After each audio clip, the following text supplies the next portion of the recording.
Right, welcome everyone to our info session for crime analytics.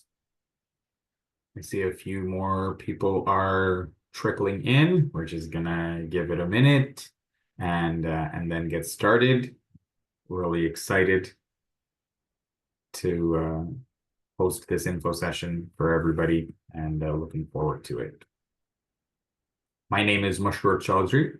I am the manager of recruitment and sales for the Chang School.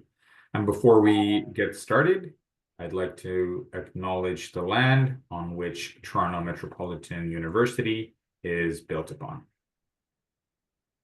Toronto is in the Dish with One Spoon territory. The Dish with One Spoon is a treaty between the Anishinaabe, Mississaugas, and Haudenosaunee that bound them to share the territory and protect the land. Subsequent Indigenous nations and peoples, Europeans, and all newcomers have been invited into this treaty in the spirit of peace, friendship, and respect. I want to pay my respects to the Indigenous peoples, elders, and ancestors who stewarded and cared for nature and people who lived on the land where TMU is located today. At the university, we've made a deep and long-lasting commitment to truth and reconciliation. I invite you to learn more about this work online. Now I'd like to go over a few items so you know how to participate in today's session. Your microphone is muted throughout the event so as not to disturb other attendees or the presenters. For the hearing impaired, we have automated captioning available, which you can access by activating it in the toolbar at the bottom of your screen. And you'll have the opportunity to submit text questions to today's presenters by typing your questions into the question box of the control panel. Now you may send in your questions anytime during the session, and we'll answer them at the end of the presentation, where we'll have a Q&A section. Now I'd like to introduce our guest speakers for today, Raymond Garrison, Academic Coordinator and Lecturer at the Chang School. Next we have Ian Williams, who's the Director of Information Management at Toronto Police and Lecturer at the Chang School. And finally, Travis Johnston, who's a Divisional Crime Analyst at Hamilton Police and a recent grad of the certificate. Now, we are really excited to have this amazing panel of speakers share their insights.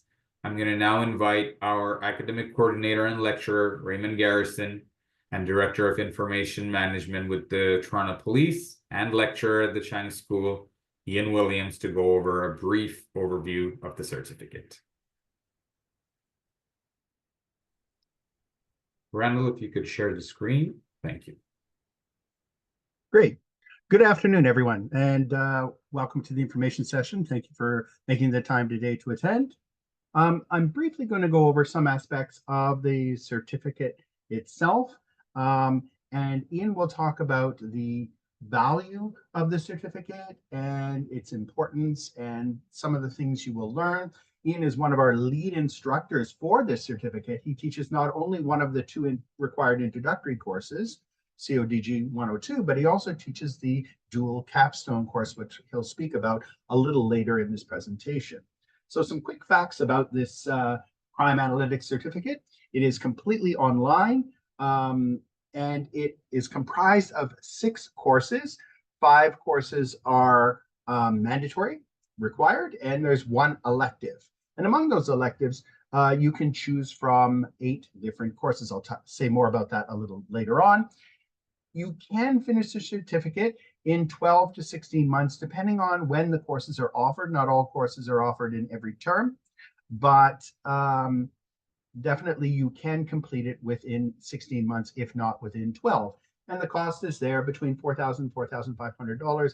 In total, you pay per course at the time that you enroll. You don't pay all at once. Next slide, please.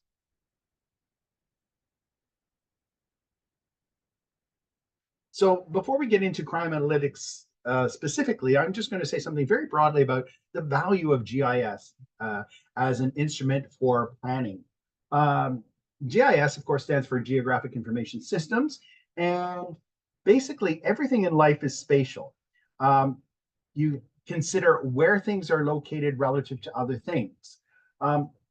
it's not only important to know what's happening in the world, but where it's happening. And I can give you the example, more recent example of even looking at data with respect to the COVID-19 vaccination program. So you can correlate vaccination rates, for example. You can have data on that and correlate it with the location of facilities and the hours of operation of those facilities. And this was done during COVID, for example, in order to determine whether or not they need more vaccination clinics in certain areas, or they need to change the hours and make them 24 hours to try to increase vaccination rates. So that's one example of a simple correlation between the location of the centers and vaccination rates. And you can do all kinds of correlations using GIS data. You layer the data on interactive maps, and you get a visual impression of the interrelationships among various things. So you can look at interrelationships between income. You can look at relate that to age. You can relate that to crime statistics and so forth. Ian may say a little bit more about that a little later on. GIS analysis can also feed directly into decision-making processes in the development of policy response options. And this is one of the highlights of this program that we have here at TMU that pretty much sets us apart from a college program. We're equipping you with the skills and abilities to feed directly into policy, delineating policy options, and with GIS, you can get a snapshot of where things are happening at this particular moment. But if you work with data going back in time, you can also analyze trends over time. So it's a very powerful tool, and one of the applications of which is for crime analytics. But there are many applications of GIS as a tool, which I'll briefly mention at the very end of this presentation. So I'm going to pass it over to Ian, and he'll start off by talking about trends in crime analytics. Thanks, Raymond, and hi, everyone. I'm just going to cover a few key areas around how crime analytics really is developing across industries. But I have to piggyback on Raymond's comments about the core focus on analytic skills, which are applicable literally universally. And so throughout the program, we will develop key analytic skills that will be applicable anywhere. But of course, the program itself focuses on the crime and public safety aspects of data that impact communities, that impact individuals, and that feed into planning and policy across really all levels of government and all sizes of organizations as well. And so what we are seeing from a trends perspective, of course, is there's a growing demand for analytics professionals generally. And that applies across industry. When we look at crime analytics as a specific function or capability within an organization, that is showing up in many aspects from a community safety and well-being perspective, which touches on municipal level organizations, so governments literally across not only North America, but internationally. We're seeing this at provincial or in the US at the state level, as well as at the federal level. Organizations are using the skill sets from crime analytics specialists to bring decision support to their organizations. And increasingly, we're seeing this in the private sector as well, looking at financial institutions or insurance companies, as well as any organization that has a fraud capability or financial crimes impacts. And so the types of jobs that we see most regularly showing up in these spaces include crime analyst and a few different variations of that, like a senior crime analyst or an intermediate one. So there are career paths. Similarly, intelligence analyst, fraud analyst, and even more appropriately termed from community safety and well-being analysts these days as well. And so this field is certainly growing across the different jurisdictions and the different levels of organization all over the world and in Canada particularly. And so our graduates do find jobs across those spaces, both government and private sector, as well as NGO. There's been some graduates who have moved into NGO type organizations as well. And so I'll switch next to our next slide in terms of what you learn in order to support some of those career paths. And so the first step we take is trying to even understand what is the role of a crime analyst and what are the career paths in relation to that. So from a planning perspective and just understanding what are the steps, what are the career journeys that can be expected, and how that can apply to your current role or plan as you take next steps in this space. Looking at community safety and well-being as a multi-sector opportunity. So many people, when they look at the crime analytics title of the program, might default to law enforcement or public safety only. However, in practice, the way this applies is to many different partners, and many of those partners are important in terms of bringing community safety and well-being to a community or to an organization. And so with that perspective, we're able to look at different theories, and it actually expands the career opportunities as a result of that as well. We do look as a multidisciplinary program at some really key theories and practices that span criminology, sociology, psychology, and geography. And this is another one of the aspects that sets this program apart from many others, is that multidisciplinary aspect. And so you'll see really interesting courses across all of those fields of study. And of course, from a practical perspective, and why Raymond and I are here championing a lot of this, is the hands-on GIS use that you'll get and the data analysis skills that come along with developing a portfolio of work as you move through the program. And that portfolio of work is something you can demonstrate to either current employers or future employers. A lot of our graduates or students post on LinkedIn the work that they're undertaking, and they're able to showcase as they're progressing through the program what they're capable of in terms of developing their skills in GIS around. So we'll move on to the next slide, just talking about some of the data that we use and some of the study examples. So the course and program in its entirety are designed to be very practical. So you use real data from public safety organizations, and there are many of those now. Predominantly, we'll look at Toronto-based data, so data that the Toronto Police Service makes available publicly, real reported crime or real call for service data that you can produce decision support products, conduct analysis, and help inform decisions. And the study examples that you'll produce as a result of that include dashboards, web mapping applications. You produce briefing notes and presentations that are reflective of what you would do in the workplace. And so the types of assignments are really geared towards precisely what you would be asked to do in any work environment.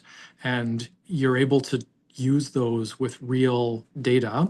And because it's publicly available, you're able to post and share it as much as you would like, and use it to demonstrate your portfolio of skills to employers down the line as well.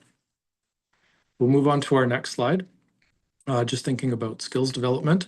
And so we do use a number of very current tools, specifically ArcGIS Pro and ArcGIS Online, which in combination allow you to produce not only very detailed analysis with statistical and spatial modeling, but also to be able to post that in a way that turns it into a web application or into an interactive dashboard. And we do that with ArcGIS Online. We also highlight open source GIS products as well, like QGIS, which bring you tools that you can take with you anywhere, including organizations that don't already have GIS tools potentially. We covered data management skills, and we look at a variety of different digital spatial data that help you grow out your practice and skill set with that.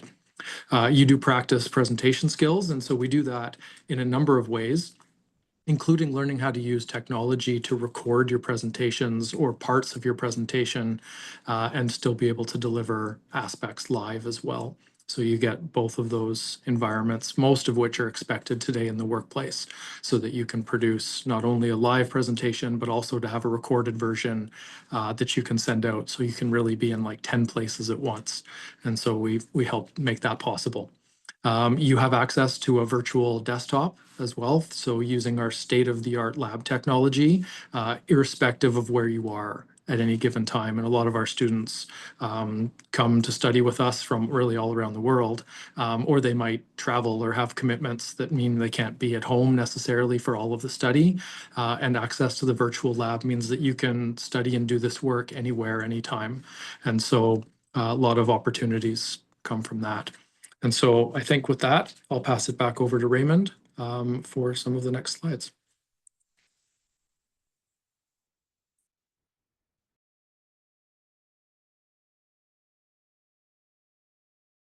I think you're on mute, Raymond. Sorry about that. Yes, aside from the skills development, a number of the courses deal with professional applications, as Ian was saying, and you do have opportunities for creative thinking, particularly in the latter courses, the capstone courses, which Ian will talk about in a few moments.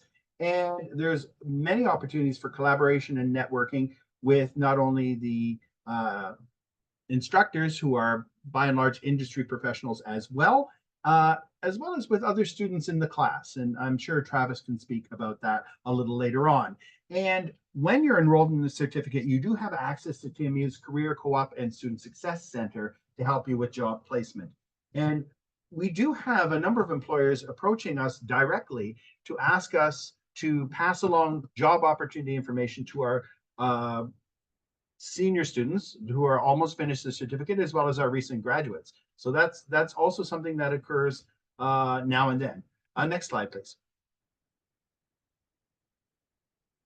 So who should take this certificate? Those looking to upgrade their skills or make a career change, recent university graduates starting out in the GIS industry, those who are new to Canada and looking to build a new career.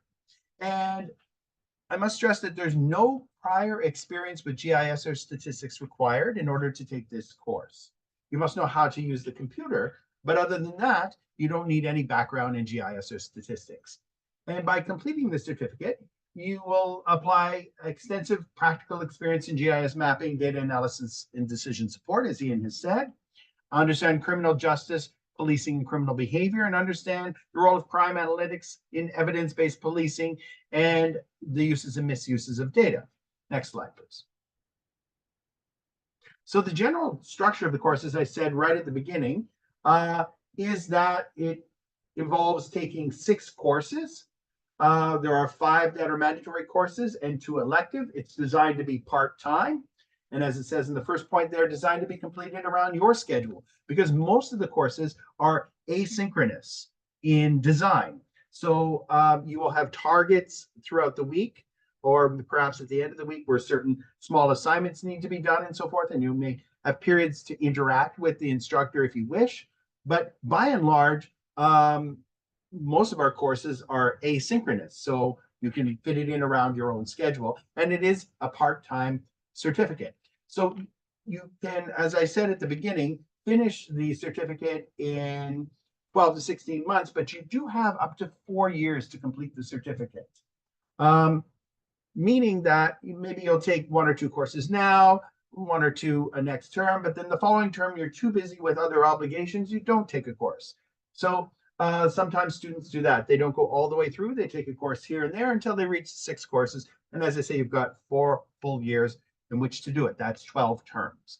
And if you're unsure if GIS is for you, we do have the 2 introductory courses, CODG 101 and CODG 102, which Ian teaches 102. And sometimes we have people, take those 2 courses and then decide if they want to carry on further with the full certificate. There's a little caveat there. You can do up to 3 courses before you register in the certificate. Before you sign up for your 4th course, you'd have to decide whether or not you want to register for the certificate itself. So as I say, if you're unsure, just try one of the introductory courses and see how it goes. Next slide, please. So this is the capstone course, which I think is a really important part of this crime analytics certificate and brings everything together. And I'll turn back to Ian to say more about this. Thanks, Raymond. These are the final 2 courses in the certificate, although I guess depending on the approach that you might take to the certificate, they could be combined with other courses as well. But fundamentally, 910 brings you the highest level spatial analysis and looking at the different methods and tools and practically doing both strategic as well as tactical analysis examples. We are using real policing data in this case, and some students in the past have brought in other data sources as well to augment some of the existing data. And so there's some opportunity for creativity on this, but it is to bring to essentially the top level analysis and to finalize your spatial skills in this program. And then from there, we do the crime analysis project. And this is where you work with the instructor to define a project that you're interested in. It is capstone, so it should bring all of the skills and theory that you've examined through criminology, psychology, sociology, and geography, and bring all that together into a really comprehensive project that you spend the semester working on. And it is designed to address real current community safety and well-being issues. And so many students work on things that are prevalent in the media, that are showing up as hot issues across communities, whether in Canada or even more broadly. And so the tangible aspects of that, like Raymond mentioned, bring into policy discussions or actual deployment strategies that different organizations can use. And so very, very practical. And all of that, as I mentioned before, are examples of things that you can showcase on your professional profiles, whether it's LinkedIn or resumes or your portfolio of work that you have as a result of the program. And so no shortage of very interesting topics there. These days, a lot of students focus on topics like auto theft or gun violence would be other ones that show up quite predominantly. And so no shortage of very interesting topical issues to work on as the project evolves. And so I'll pause there and pass it back over to Raymond. Thank you so much, Ian. Next slide, please. So just to recap the program highlights, the courses are taught online, asynchronous and synchronous formats, primarily asynchronous. There are a lot of small hands-on activities throughout most of the courses and mini assignments. And most courses do have a major project. In this case, for crime analytics, we have the capstone course, as Ian said, which is very much an individualized piece of work where you're working one-on-one with the instructor to carry that out. And our instructors are highly motivated, experienced industry professionals, as I said, and academic leaders in GIS who will guide you every step of the way. They offer practical training and theoretical education you need for a successful career as a GIS professional. And then I will pass it back to Ian one last time, just to mention, to talk a little bit about the Community Safety and Wellbeing Spatial Analytics Leaders Award, which he pioneered. Thanks, Raymond. It's essentially an award that students in this program are eligible for. It's a merit-based award, so as you continue your studies through the program and apply for the award, it's something that recognizes your success in the program and has a pretty notable monetary compensation along with it, which I think recognizes the students' work, diligence in the program, and capabilities to be a leader in this space. And so I think it's something that we've had some of our students in the past years directly from this program be successful in achieving. And we've, I think, been very happy to continue this. I think we're on the 5th year that this award has existed, and I believe the intent is to continue this for many, many more years in the future. Thank you, Ian. Next slide, please. So this is sort of the final slide, taking us back to the beginning when I was sort of introducing GIS as a method that has very broad applications. So with the skills that you get from a crime analytics certificate, the GIS skills, they are transferable to other realms, such as it says here, urban planning and land use planning, infrastructure, utility assessment and planning, retail location analysis, environmental management, marketing, social services, health services, transportation services, and business and finance. So there's many, many transferable skills that you will acquire while undertaking the crime analytics certificate. Next slide, please. And that's it. Thank you so much, both Raymond and Ian. That was an amazing overview that you shared. I love how it's a multi-sectoral approach and how hands-on we are with the data and the real world scenarios. It's really exciting stuff. And I also love the fact that we make it really convenient for our students by having and providing them access to the state-of-the-art desktops. Now it's my pleasure to introduce one of our students and certificate of the certificate and divisional crime analyst at Hamilton Police, Travis Johnston. Travis will share his experience in the course and how he landed his recent role with Hamilton Police and provide a little overview. Welcome, Travis. Thank you. So as Mashroor mentioned, I'm a graduate of the Crime Analytics Certificate Program. I graduated in 2024. I'm currently a divisional crime analyst with Hamilton Police Service. I've been in my role for a little under a year. In my role, I analyze crime trends in Division 3. Hamilton's broken up into 3 divisions. So in my role, I communicate with the other 2 divisional analysts that we have with Hamilton, just to determine any citywide crime trends that we're experiencing. I provide investigative support to various units within the service. That includes HEAT, which is High Enforcement Action Team. That's plainclothes officers who typically do like longer scale drug investigations. I also assist with CIB, which is a Criminal Investigations Branch. So they look at break-and enters, robberies, more serious crimes. Some of the work I produce involves cell tower data, tracker data on cars, creating heat maps of auto theft and recovery locations to determine any trends in auto theft locations or cool-down spots being used to facilitate auto theft. Also creating social network charts, seeing offenders, if there's connections, which groups connecting with which other groups, who's at conflict with each other in the city. Within our service, there are various analysts. So crime analyst is kind of like a broad category, but there are specifics. So there's intel analysts, which focus on organized crimes, unit-specific analysts, including homicide, break and enter, auto theft. There's strategic analysts. They look at operations and efficiencies. So beat realignments, are borders efficiently drawn, so they can look at how long officers are required to drive to respond to certain areas. Can borders be more efficiently drawn? The Crime Analytics Certificate Program, I feel, provides a great hands-on real-world experience. You're using publicly available data. As Ian mentioned, Toronto Police Service has a lot of their data publicly available. Hamilton doesn't currently. I think it's something we're working towards, but I think Toronto's a great leader in that in the field. Experience in cleaning data that you're going to learn from the program.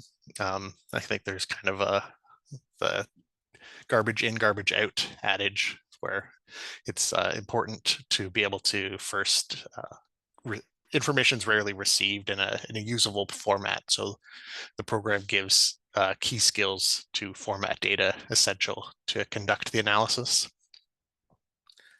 I had applied for a Hamilton a crime analyst role with Hamilton in 2023 and was unsuccessful at that time. I didn't have the technical skills. I had the analytics, but I didn't have any of the GIS skills. So I found this program and enrolled. The education around the technical software, primarily ArcGIS, I feel was hugely beneficial to me. I applied again to Hamilton about a year later in early 2024 and was successful in getting that role. So I just feel the education I gained through this certificate was instrumental in my success. As I mentioned, the tools and techniques I use daily are the ones that I had learned from this program. ArcGIS and a lot of the programs that you'll use in this certificate, there's a pretty steep learning curve. They're not necessarily intuitive, but this program really teaches them in a gradual method, so it's not overwhelming. I went in with no experience in ArcGIS, and now I'm creating products that are being utilized in investigations. So you can learn a lot quickly through just taking this program. It's, as discussed, definitely a growing sector. There's always roles being posted with police services. I know currently Peel has a crime analyst position available. Hamilton's currently hiring 2 roles. Police services are definitely seeing the benefit of data-led policing and the importance of analytics, and are continuing to expand and add in these positions.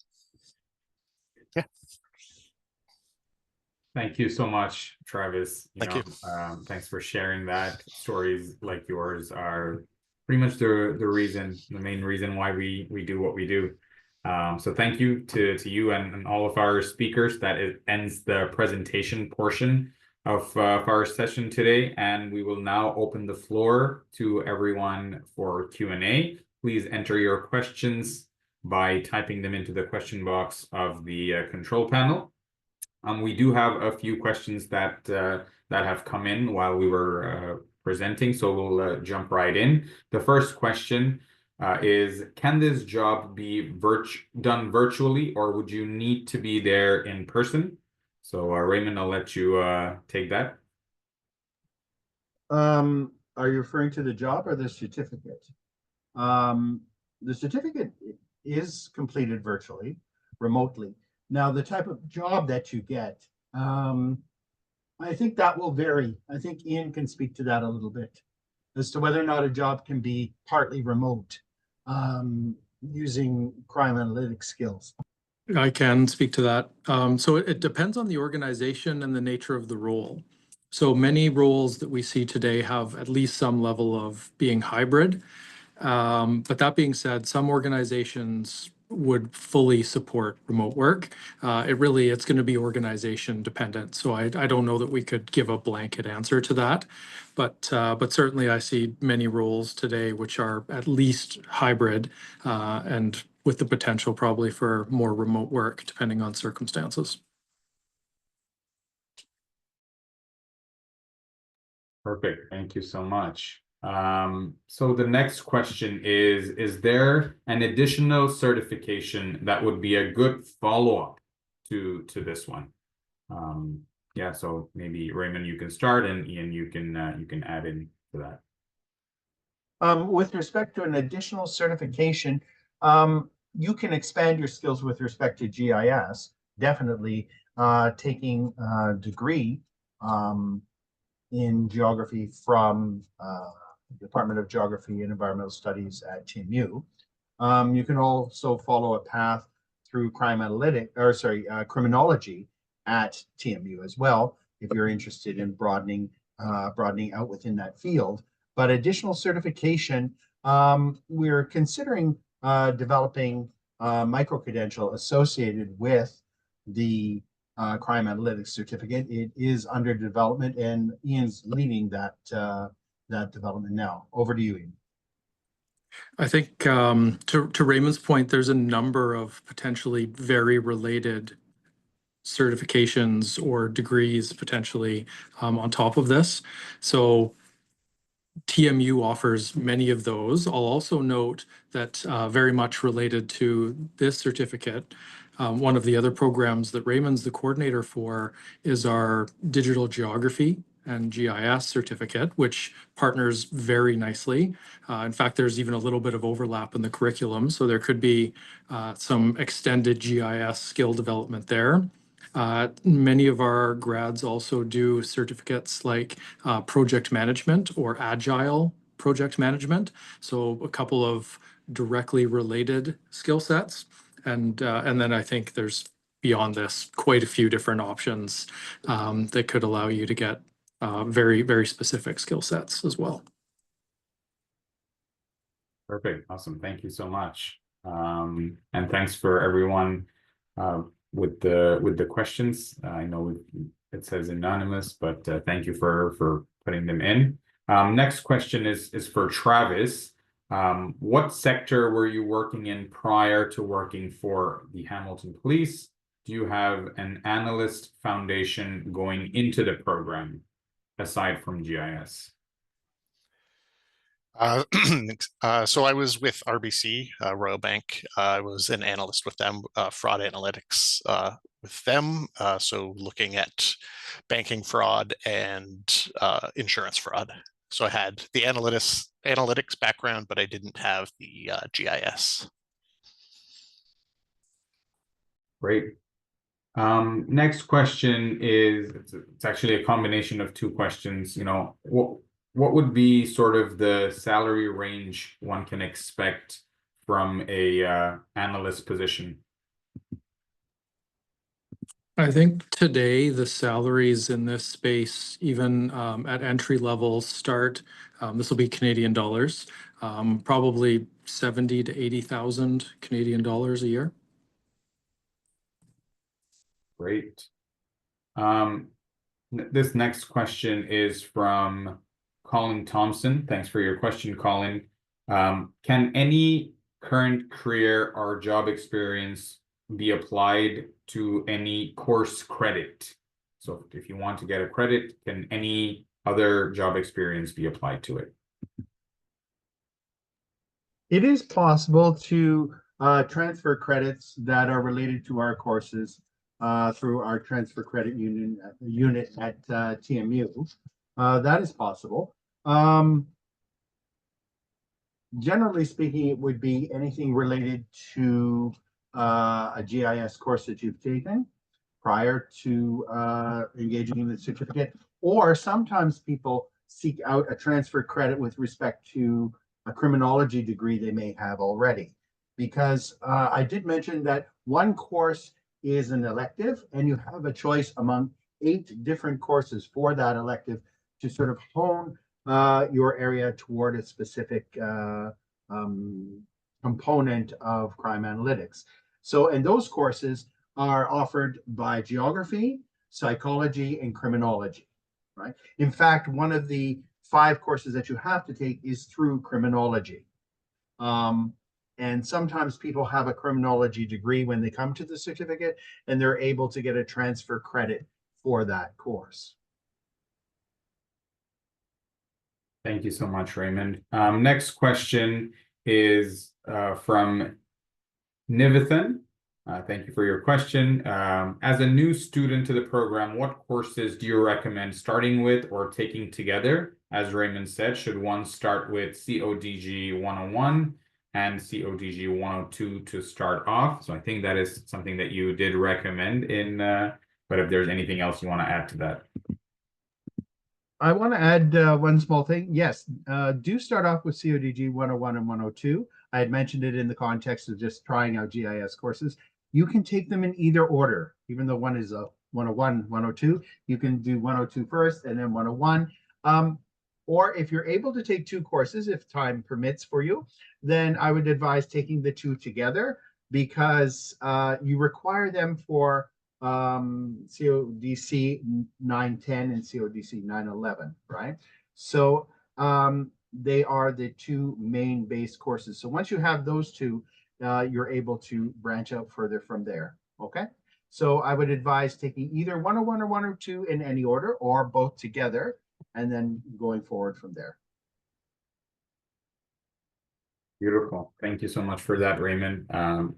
Yeah, I think that provides a really good pathway for students that just want to start off.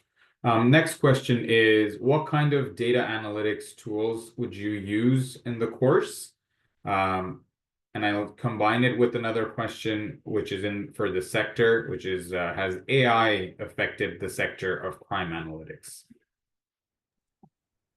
I can do that one. So predominantly we use ArcGIS products in the course, although as I mentioned, we also use some open source GIS tools such as QGIS.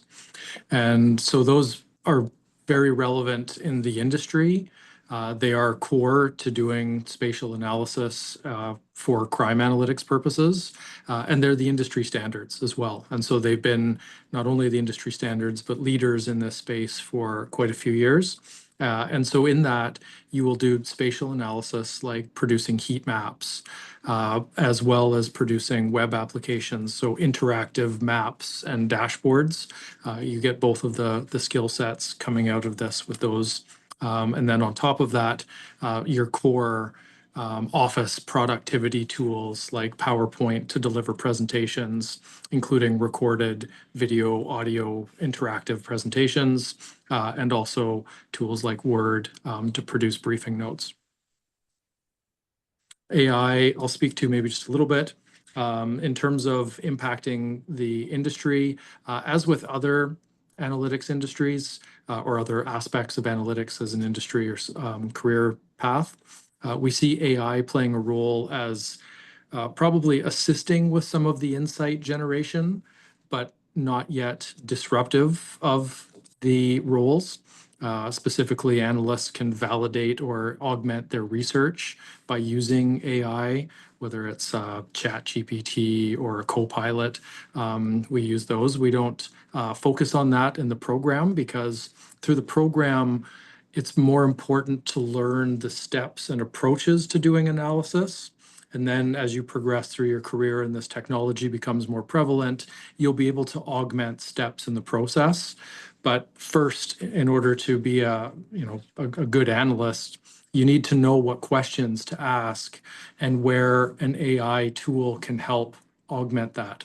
And how to validate the results of that AI are just as important as being able to ask it a question. So we do touch on emerging technologies as part of the program, but at this point in your analytical careers, we will focus more on developing your critical skill set in performing the tasks.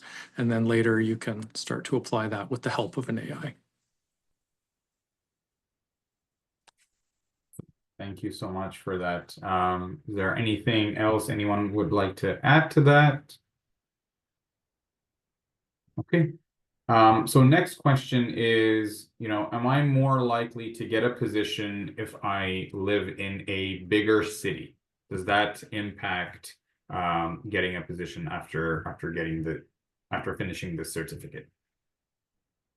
That's a good question. I think in bigger cities, you're more likely to find more roles generally, but every jurisdiction will have some level of opportunities in this space, whether it's private sector or government at the municipal, provincial, or federal level. You'll see every community with some opportunities, whether it's with the local police service, with the local city department that's responsible for community safety and well-being, with fire department. You see the equivalent of crime analysis applied for fire protection and public awareness. You see the exact same skill sets applied there, and fire departments hire analysts as well, as do your EMS or ambulance agencies. And so there's no shortage of those types of opportunities, irrespective of the size of your jurisdiction. It really would scale up, of course. In larger centers, you're just going to see more opportunities generally. Awesome. Thanks for sharing that, Ian. I think that provides really good context in terms of, geographical location and taking the course. Next one is about tools. So do we use some statistics, coding, or data visualization tools like Python, R, or Tableau? And are there any technical requirements like Mac or PC that you need for using any of the tools that are used during the course? Raymond, do you want to do that one? Yeah, I'll start off with this one. Okay. You do have to know how to use your computer, and we do have computer support staff that will help you access and utilize the software through the virtual desktop. So we do have some people who can help you get started and help you along the way if you have any technical difficulties. With respect to using tools such as Python, The other certificate that Geography runs, the Applied Digital Geography and GIS certificate, does have a course, CODG 132. It's not part of this certificate, but you can still take it. Once you've taken COGG 101 and 102, you can take it. And it is basically a Python course that guides you on how to tailor GIS software and automate it to execute various types of analyses. Okay. And the person who teaches that, Mike McDonald, has been teaching it for more than 20 years. So he's highly experienced in the field of GIS and Python modifications. But that's CODG 132. It's not part of this certificate, but once you've taken 101 and 102, or even completed this certificate, you can always take it as a standalone course. I might just add to that in terms of data visualization. The GIS tools are inherently data visualization tools. It's just more map-based than chart-based. But in addition to that, we see with ArcGIS Online now the capabilities, and many students will bring in GIS-based dashboards. So Esri has some operations dashboards that you can develop as well. And fundamentally, most of this technology uses Python to underpin the processes. How much in detail you get to the actual coding part can vary. You can do it on a very cursory basis using the already built tools. Or if you're interested, you can, like Raymond mentioned, get into other courses that show you how to program, develop your own tools or workflows as well. Awesome, thank you. So I know we're just a little over time. We've got two more questions that we'd like to get to. The first one is, would you recommend something more specialized like this program or pursuing a master's degree in GIS? And is this primarily a GIS certificate or a crime analytics certificate? So I think we can say that, you know, we have a GIS certificate, but if you could expand a little bit on, would you recommend something a bit more specialized? I think both Ian and I can address the different components of this question. A master's in GIS may give you some knowledge of broader applications of GIS, whereas this certificate is more focused on crime analytics specifically, but this is also more focused on hands-on skills development. So we do have some people who enter the program because they contact me and I've sort of interacted and chatted with them. They already have a master's degree and they want to have the specific skill set that this certificate provides. Right? As I mentioned earlier, some people are coming to the certificate already with an undergraduate degree or graduate degree in criminology, but they want that hands-on skill set that this certificate provides. Awesome. And I think from one of the previous questions, someone just wants to clarify, does it matter what operating system, like a Mac or a PC, that they're using? I believe it should. No, it doesn't matter. It'll run on both. Yes, Ian, you were going to... I was just going to say that I think there's, you know, lots of educational path opportunities around this. And we get within the program, just like Raymond mentioned, people with a varied background coming to it, and even some students with PhDs that are looking for that hands-on and industry-focused experience that they can come out of the program with. So it's and some people will leave this program to go and pursue a master's subsequently. So we get really lots of different approaches there. Great. So at this time, we don't have any more open questions left. I just wanted to take this time to thank you to all of our guest speakers, and thank you for all of our attendees for attending our session today. If you're interested in more information about the certificate presented today, please visit our website at continuing.torontomu.ca. And if you have any questions, you can contact me directly at mash.chaudhry@torontomu.ca. The contact information is there on the slide now, and you will also receive a follow-up email with this information, the recorded version of this session, and a survey within 24 to 48 hours. On behalf of the Chang School and our presenters, thank you for joining us today, and have a great rest of the day.